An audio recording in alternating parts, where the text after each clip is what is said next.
Sometimes things happen that we can't quite put our finger on. We don't really know why they happened or how they happened. It's sort of outside of the realm of, our understanding. And, it's hard for us to compartmentalize what transpired, but, we always find a way. And, if you try hard enough, there's an old saying that goes, if you can't explain something, don't try, because you're gonna end up hurting yourself thinking too hard about that one, and you don't want to do that because that's gonna mess you up in the long run. So if you could just reach into your pocket for me and oh, what's that in your hand? What you got there in your hand? You just pull out your pocket. What's that? Oh, that's 2 tickets. 2 tickets to the Bonkers Theater.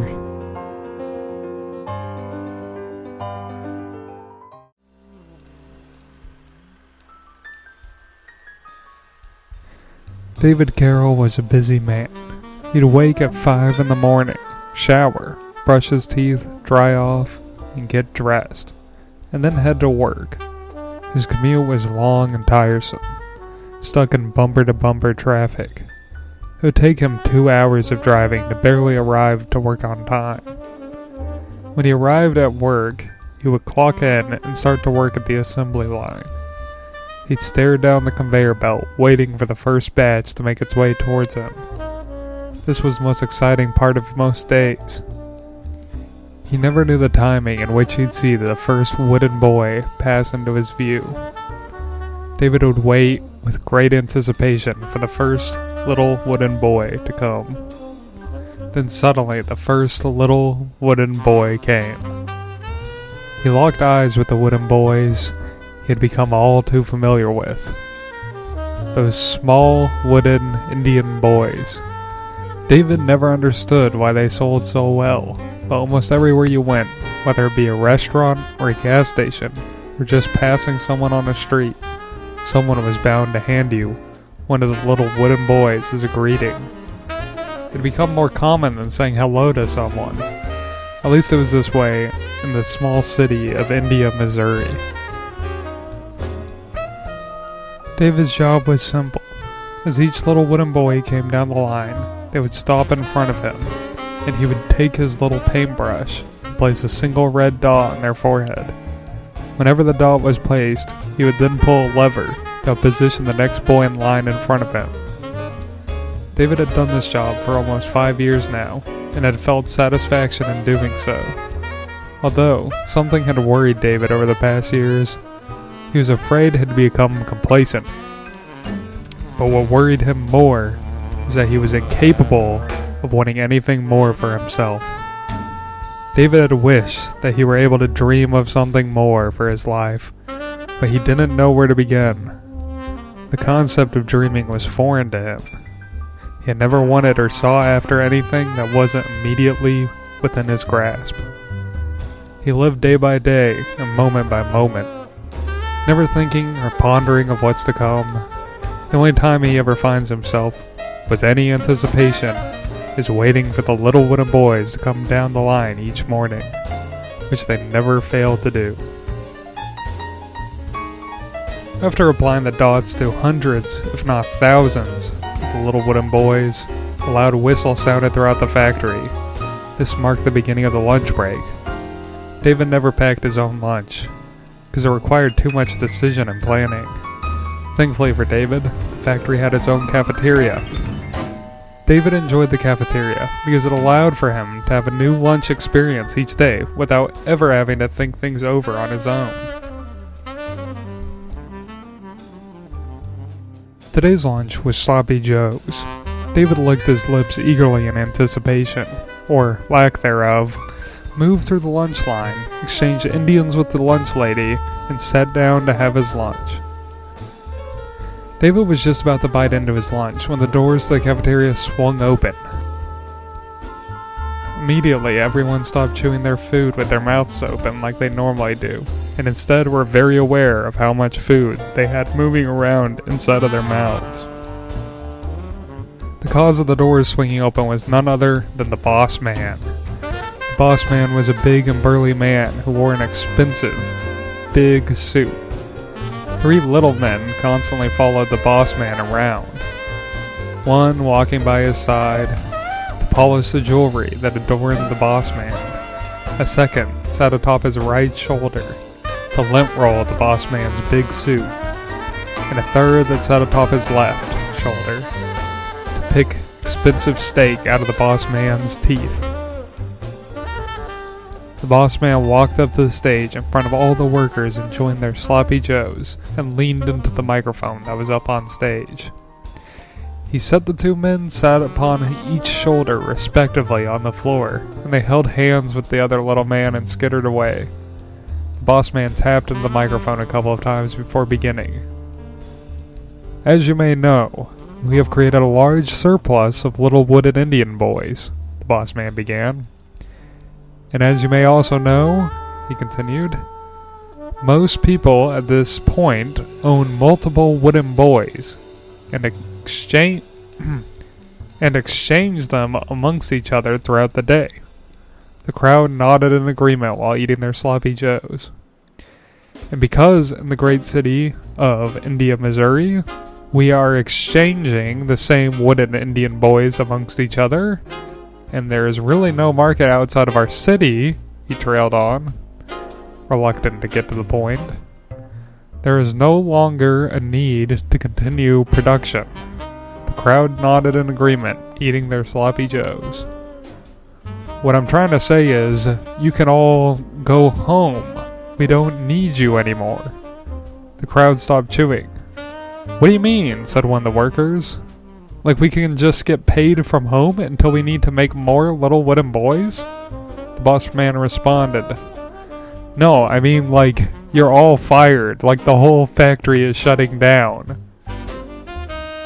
The workers got so sad when they heard this news that they couldn't finish their sloppy joes, except for David. He always finished what he started. But after he finished the sloppy joe, he didn't know what to do next. He had just lost his job and had no idea where to go. He usually would wait for his floor manager to tell him to go home at the end of the day. But now with no job and no floor manager, did he really even need to go home? Maybe he could just stay seated in the cafeteria, and someone would just keep delivering him food for the rest of his life. As David was thinking, the boss man approached him. What are you still doing here? The boss man asked. Huh? Replied David as he looked around to see that the cafeteria was empty. Oh, I don't know. Well, don't you have somewhere to be? The boss man inquired. I guess not, replied David, seeing as I don't have a job and all. But that is a good thing, said the boss man. It is? Yes, of course it is. That means you no longer have to, you no longer have to, what did you do for this company? David replied, I painted dots on the foreheads of the little wooden Indian boys. Wow, really? Yes. The boss man struggled to remain optimistic, but continued nonetheless. Well, you're free now. Free from the monotony of painting the same dot, boy by boy. Free to follow your dreams. My dreams? Asked David. Yes, your dreams. You do have dreams after all, don't you? The boss man asked in return. I guess not, figured David. The boss man gasped. Oh, actually I have the perfect thing for you. The boss man reached into his expensive suit pocket to pull out a small business card. He handed it to David, who could see that the business card was off-white with a business name and an address on it. The business was called Dreammeister. A peculiar name, David thought, but they must have a dream-related business. Just stop by this place if you're having trouble dreaming. David did as he was told, and walked to his car, and navigated his way to the address. The location was strange, an old warehouse of the city limits. It didn't look like any business was there. There were no signs or advertisements, but according to the navigation software, this was the place. David entered into the old warehouse. The place was dark and cold. "Hello?" asked David. "Is anyone there?" "Oh yes," a voice called out. "I'll be right there." David heard some grunting coming from where the voice was.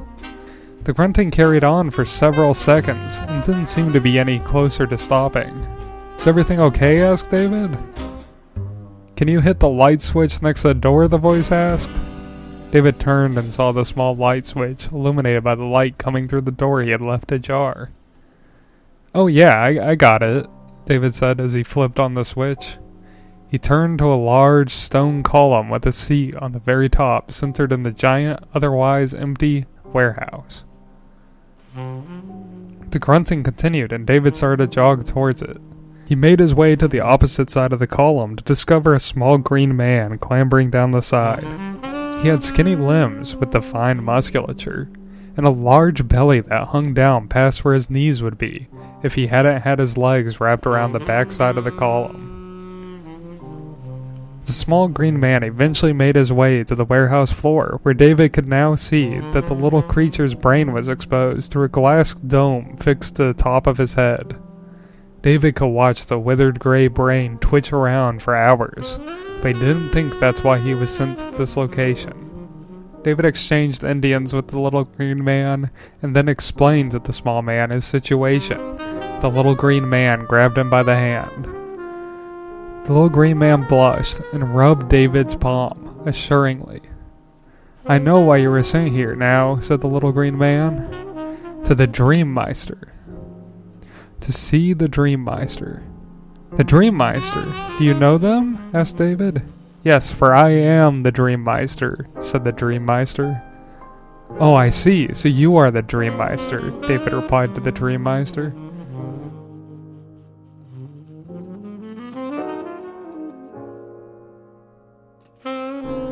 The Dreammeister started rubbing his belly.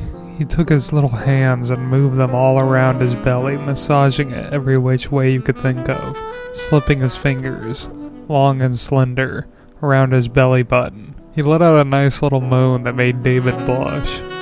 "I know exactly what you need," said the Dreammeister, as he continued to massage his little belly button. "You need a dream." "A dream?" asked David. "How can I have a dream? I'm incapable of having dreams. I've never had a dream, and I never will have a dream." "That's where you're wrong," said the Dreammeister, "for they don't call me the Dreammeister for nothing." The Dreammeister slapped his belly and let out a laugh, and David could watch as the belly moved up and down with each inhale and exhale. "So what can you do for my dreams?" asked David. "Well, I'm the Dreammeister," said the Dreammeister, "and I can conjure up any dream and give it to you." "Really? You can do that for me?" asked David. "Of course I can. I am the Dreammeister," said the Dreammeister. "The only thing I ask from you is that you assume the dreaming position." David had never heard of the dreaming position. This must be something new, he had thought to himself. A dreaming position, a position for dreaming, or maybe a position for receiving dreams. "So what is the dreaming position?" David asked the Dreammeister. "What is the dreaming position, you ask?" The Dreammeister asked David, asking the Dreammeister what the dreaming position was. "Well, I will show you." Just then, the Dreammeister assumed a position that no man should ever assume in front of another man. He got down on his hands and knees and forced himself into a very compromising and embarrassing position in front of David. David had to avert his gaze from what he had seen dangling around on the Dreammeister. "Take a good look," said the Dreammeister, "and analyze the position, because you in a few moments will be assuming the same position. That is, if you want to dream." David didn't know if he wanted to dream anymore. The position was quite embarrassing and also compromising if the Dreammeister was up to no good. David normally would do whatever he's told, But this situation was quite different. He had never been told to do something so embarrassing. He thought to himself, is this really worth dreaming? Is this what dreaming is all about? When people talk about following their dreams, is this what they mean? Is dreaming really such an important part of life that everyone must need it? If only David could dream a way out of this situation. But alas, David gave in to his instincts and agreed to assume the dreaming position. David asked what the Dreammeister would do when he assumes that position, but the Dreammeister refused to elaborate, and told David just to trust him, that nothing bad would happen, and that there's no way to give somebody a dream unless they assume this position in front of him. David agreed. David agreed to all of it, and the Dreammeister asked him what kind of dream he would want. David hadn't thought about what kind of dream he'd want, since he doesn't dream, so he suggested that the Dreammeister just gives him a practical dream that most people would have, and the Dreammeister agreed to those terms. David assumed the position, and the Dreammeister rubbed his hands together. Then the Dreammeister used his withered old gray brain to conjure up a nice dream for David, and then implanted the dream inside of David. David was finally able to dream. David dreamt of becoming a gardener. David immediately set out to go home and start a garden. David was finally happy. He had a dream to follow, and he could garden all day long. He could tend to his plants, and here he felt at home. The plants were his friends. All the vegetables and all the fruits he grew, they were all like family members in his big garden family. Now David knew what dreams were all about. He finally understood what makes people happy, and that's the pursuit of those dreams. David would tend to his garden from sunrise to sunset, and sometimes afterwards. On cold nights, he'd even bring out a blanket and sleep with the plants to keep them warm. The plants would thank him graciously, and sometimes when he would shiver in the cold from being on top of the blanket, the plants would come out from underneath the blanket and give him hugs with their leaves to keep him warm in exchange. David and all of his plants became great friends, and they lived a very long and happy life together.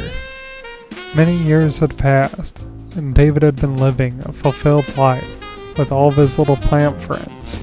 Then one day, a very nice luxury car pulled up to David's property, and out stepped an all too familiar character. It was none other than the boss man, except this time he did not have the three little men he usually has with him. The boss man greeted David and exchanged Indians with him. He explained to him that the Indians have caught on and have spread all throughout the state of Missouri, and he predicts that they'll have future advances into neighboring states, and one day maybe even the world. David was elated to hear this. The two talked until the sun set in the sky, and then it was time for them to part ways.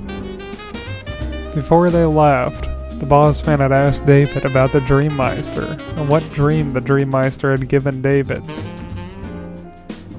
David explained to him that he made his dream to be a gardener, and that everything worked out perfectly fine for him. The boss man was happy to hear this, and glad that David is happy now. But David stopped the boss man before he could leave and asked him how he ever learned about the Dreammeister. The boss man paused for a second, but then decided to tell David the truth. I was once like you, David. I was incapable of dreaming and had no direction in life or anything that I really wanted to do. I would work from sunrise to sunset, filling out somebody else's dream, and never thinking of my own. David was shocked. David had thought he was the only one in the whole world who was incapable of dreaming. He had no idea that somebody as prestigious as the boss man would need to have a dream given to him. May I ask, sir, what the dream you were given was? David asked. Why, that's no issue at all, said the boss man. The thing I asked the dream for, the dream I received, is to make lots and lots of little wooden Indian boys.